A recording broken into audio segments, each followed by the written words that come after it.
Hello, my dear students. As usual, today also we are going to listen to a very wonderful story.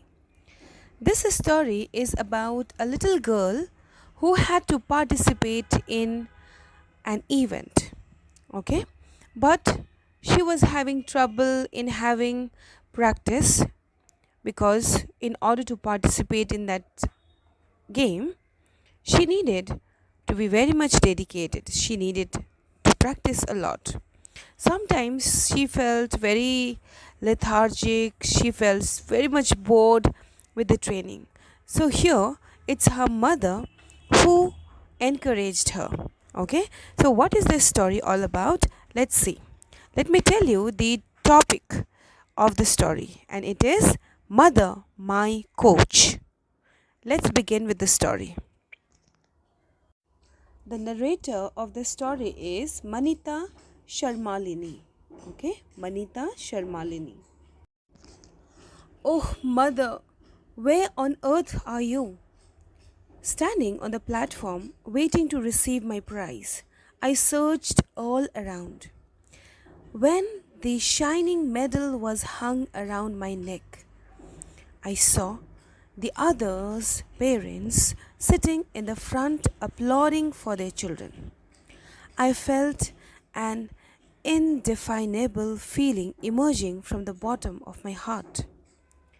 This was my second time to receive a medal, and this time I felt specially excited because only now did I understand truly how difficult it was to get this medal and how much energy and perspiration of mothers it contained in order to enter the national swimming competition. I had to add an extra half hour of training every evening. At first, I could manage, but before long, I felt the training was very dull. Mother noticed that and said to me with a determined voice, Manita, do you feel it dull? I will practice with you from now on. I doubted whether she could stand the hardship of the training, for she was already almost 40 years old. But I felt at ease when saw her resolute eyes. Jumping upstairs is a training exercise that needs the most physical strength. Outside our house, there is a flight of stone stairs with 10 steps. For training, I had to jump from the bottom of the stairs to the top and then from the top to the bottom. I could jump repeatedly 20 times. The first day mother began to practice with me. She demanded that jump the stairs 25 times a set and 3 sets in all. She said she wanted to have a match with me. At first, it took me 3 minutes to jump a set, and after 2 sets, my speed gradually slowed. Mother took the opportunity and began to jump more quickly, with her legs slightly apart and bent a little. She jumped upward with strength. At the same time, she gave a sudden swing with her arms and jumped to the top. Then, turning around, raising her arms a little more, slowly, she jumped down again. She looked back and gave me a glance, as if to say to me, have you got it? Only then did I see the trick and followed suit immediately. When we came to the last dozen jumps, I saw mother's face was flushed bright red and her forehead was covered with sweat. She had started by jumping from both legs at the same time, but she could not do so now, and her arm movement became slower than before. I bit my lower lip and also felt it too hard to bear.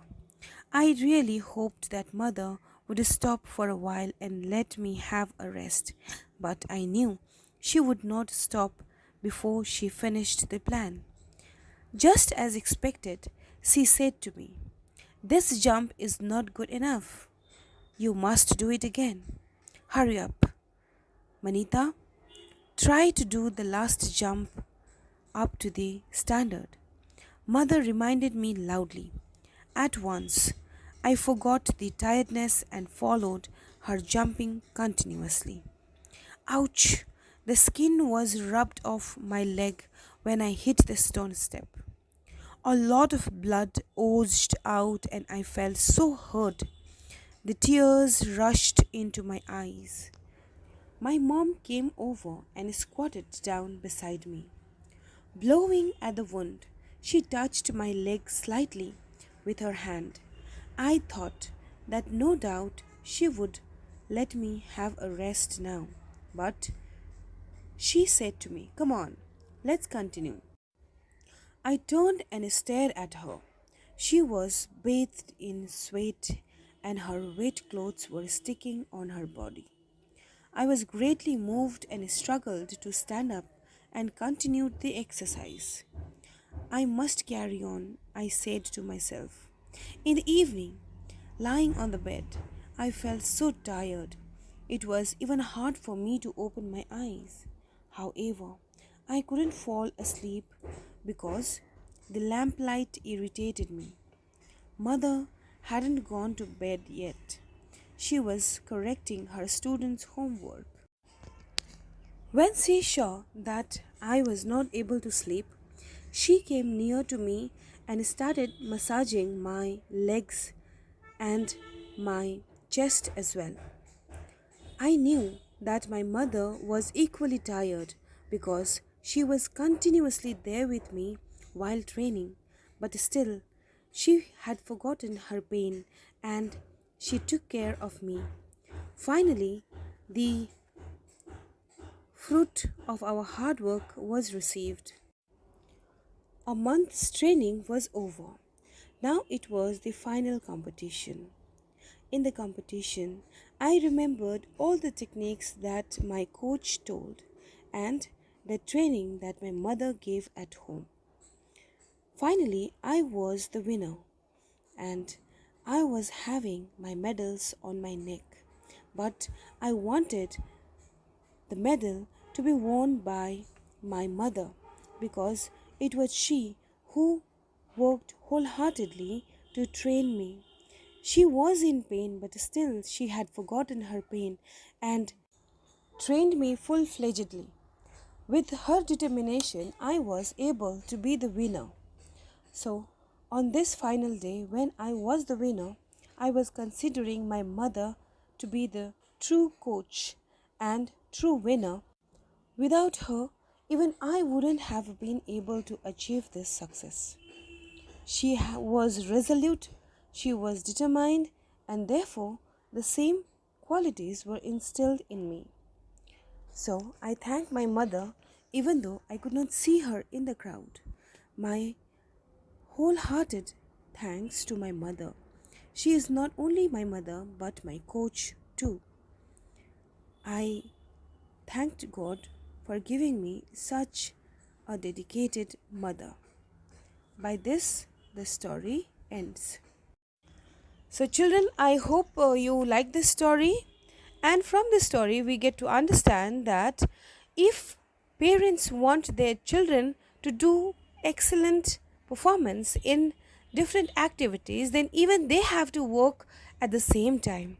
Okay, if they will leave it upon them, sometimes they might not get good guidance. Sometimes they might be in dilemma because of which they cannot come to a conclusion. At that point of time, it is parents' duty to help them.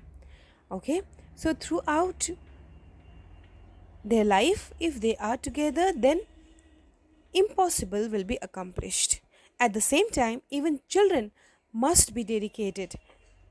They should be encouraged with the untiring efforts of their parents, then only they can change and they can achieve great success in their life. Through this story, we understand parents should work and even children should work hard to accomplish their dreams. And finally, we understand that if we do good to others, the good thing will come back to us in an unexpected ways.